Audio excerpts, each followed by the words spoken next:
Okay, hello, so I'm back. So, what we're going to first do is we're going to set up our iPod Touch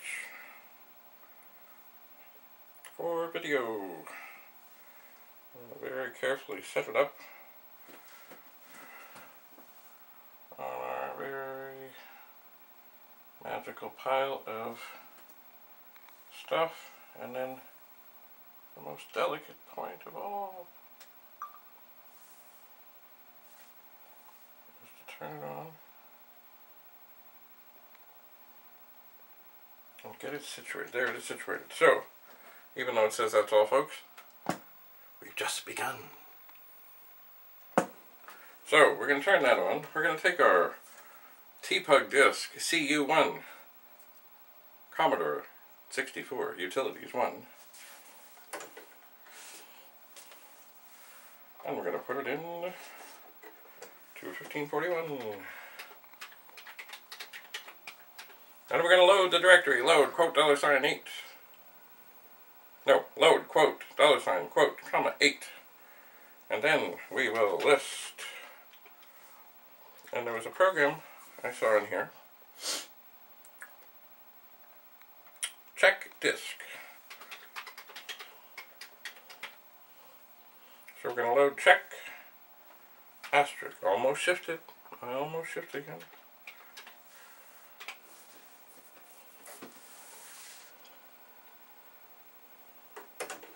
And this, the disk we're going to check is the one we copied, the 1541 test, sorry, 1541, not test demo, the one we copied CU1 to. So now the check disk program is going off and doing things. One thing, I hear things. I'm not sure how it does this, or what it does, if it goes from program to program, or track to track, or da-da-da, I don't know. But it doesn't really show us much on the screen. But certainly it is working. I can hear the drive head going back and forth, back and forth, back and forth. Because that's what they do, those drive heads. The little stepper motor takes them from here to there, and there to here, and here, and here to there. So, I kind of wish this was showing us more about what it was doing, but it isn't. So, be it.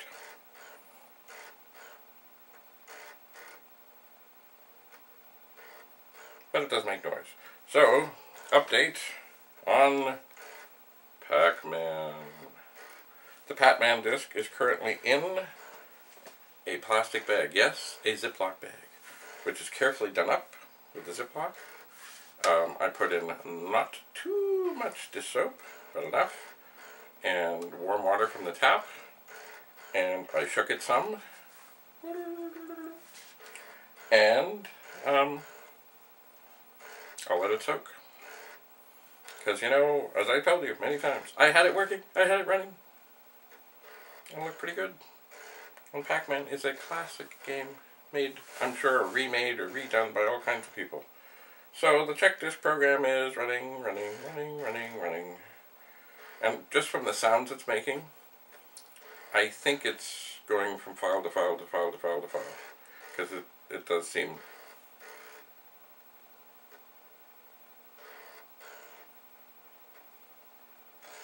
to be doing that. But I could be wrong. So, wait.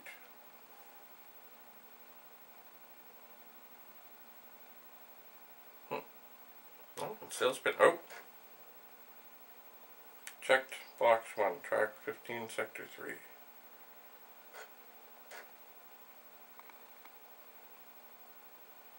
Are these things that are bad?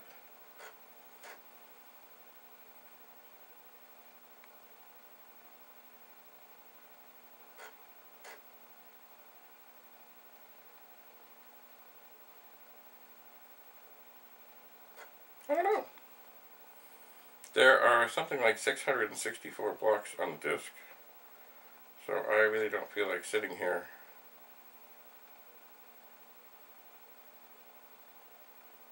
for 664 blocks. I don't.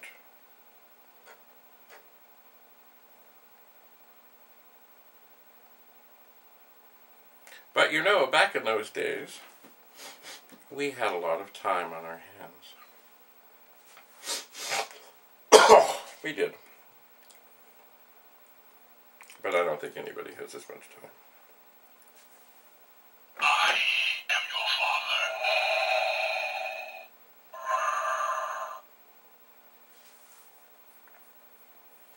father. Maybe these are the blocks that didn't have anything on them. This disk was pretty full. I'm just not sure. Certainly also we can tell this program was made to run on a VIC-20 or Commodore 64, I guess anything. Note that it is lined up very much sort of halfway on the screen. Because of course the 1541 disk drive was not just for the Commodore 64. It was used on the VIC-20, although they did have different versions for the VIC-20. Not that I think I have any right here. They did call the VIC 1541. And there was also the 1540. And I think the 1540, I think there was something had to be changed in it to actually have it work with the 64. I think. But then they came out with 1541, which worked with the 128, the 64, the VIC-20, the Commodore 64, the Commodore 128D.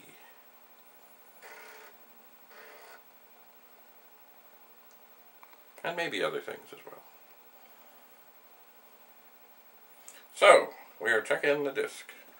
We have checked 19 blocks of 664, but I cannot imagine that really it's checking them all one by one by one.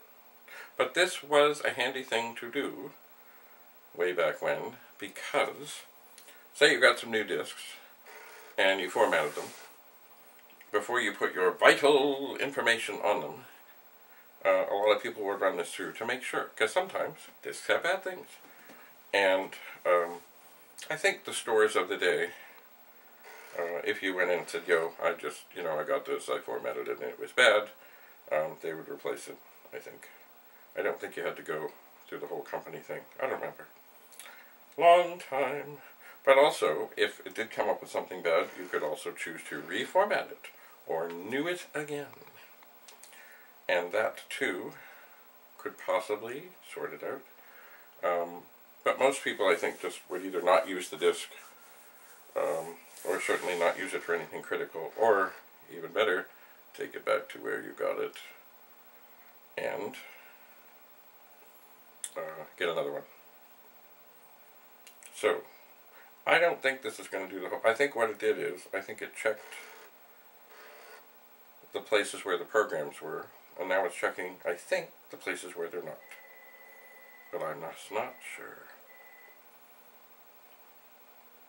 There is the telephone. I, of course, am not going to answer it. But I certainly don't want to watch this forever and ever and ever and ever and ever and ever and ever and ever. So let's see what we have. If only I'd known, I could have set up and maybe cleaned the heads of some drives while the Pac-Man disk is soaking.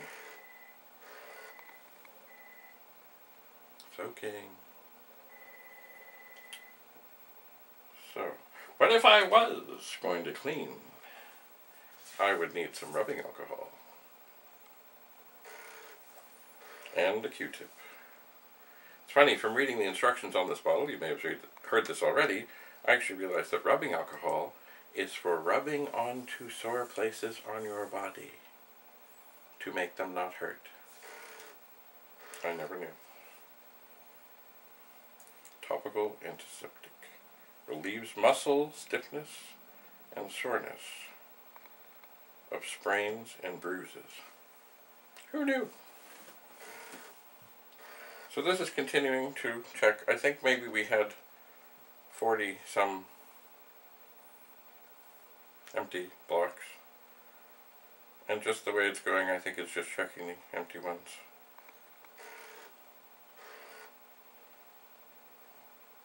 But I'm not sure. I'm just not sure. So one of the things, look, tape drive. I was going to try out something on the tape drive, because I have a cassette tape here, a T-Pug cassette tape, which actually it supposedly at one point was something called D4, but that's been scratched off. And I did search the tape drive and found nothing, or the tape and found nothing wrong. Nothing to be on this tape. It is completely blank. And I was going to save one of my little torture programs using it as an example, but you see the little tabs, much like the notch on a disc, they've been punched out, so I can't write to this tape. And I was going to look for one of the little disc protector things or some tape to put over that, and of course I forgot. So, but at some point we will experiment with a cassette tape, perhaps this one. So, that is running, that is testing. Another thing is I look down at this Commodore 64, I see that I have a joystick plugged in. Remember, if you have a joystick plugged in, I think into port number 1, it can interfere with the keyboard. Be careful. Don't just immediately think, oh my god, my machine is broken. If something is pushing the fire button, or it's to one side or the other, that can affect it. So that things will not type right. So we're now up to 38 blocks, and I think maybe, hopefully, it's almost done. If it's not, then maybe we'll let it sit here and do something else.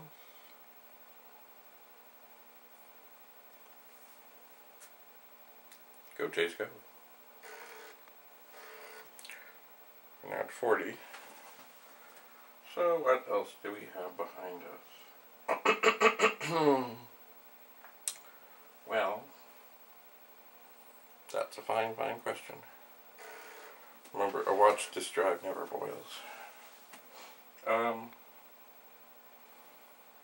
There's another picture of a bird I took, very carefully framed.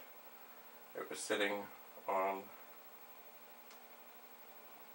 I think, the pole that held the bird feeder in the rain. This is Daryl Sittler. This is a picture of him scoring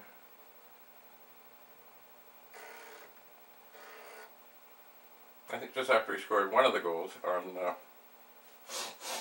excuse me, on February 7th, 1976. He had 10 points in one game.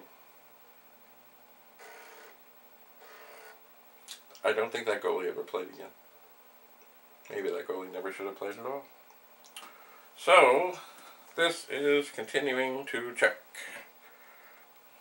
the disc.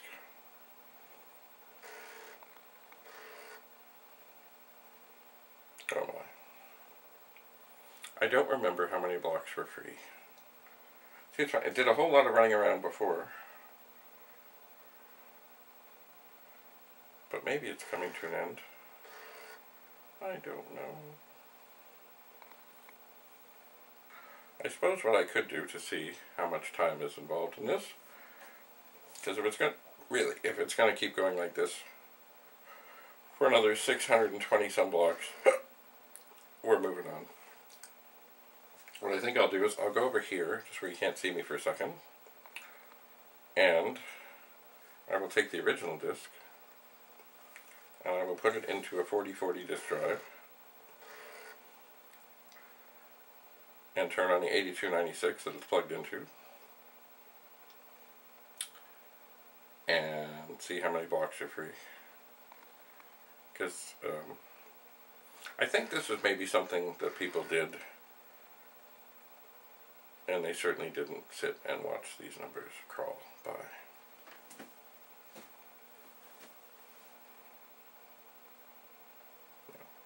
I think this might have been something before bed. Anyway, I'm going to go over here. I'm going to turn on the 8296. There's that magical sound. I'm going to turn on 4040. There's that magical sound.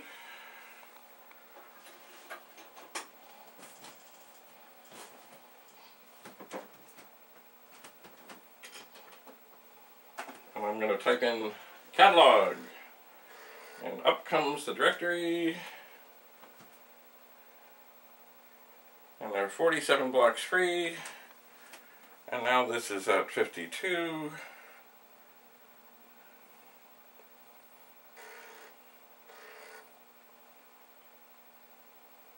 Which means we're not carrying on with this. I'm going to do something.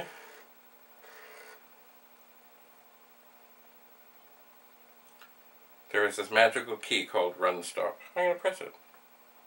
Uh-oh. It's not stopping. I'm holding it down.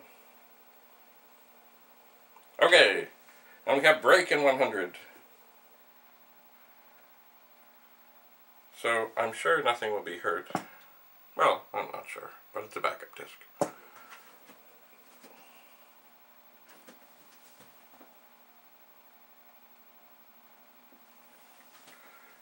And we're going to load the directory, make sure it's okay, which I'm sure it is.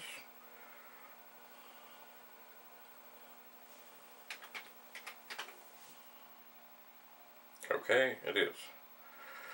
So, for this moment,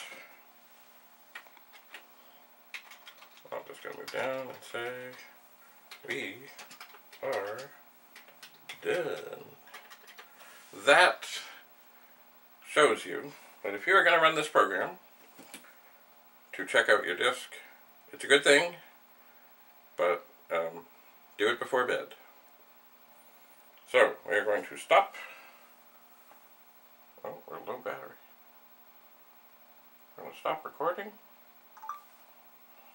That was exciting. And we'll get a charge on this. And I'm going to go check on the Pac-Man disk, and we will see you again. You don't know the power of the dark side. So true. So true.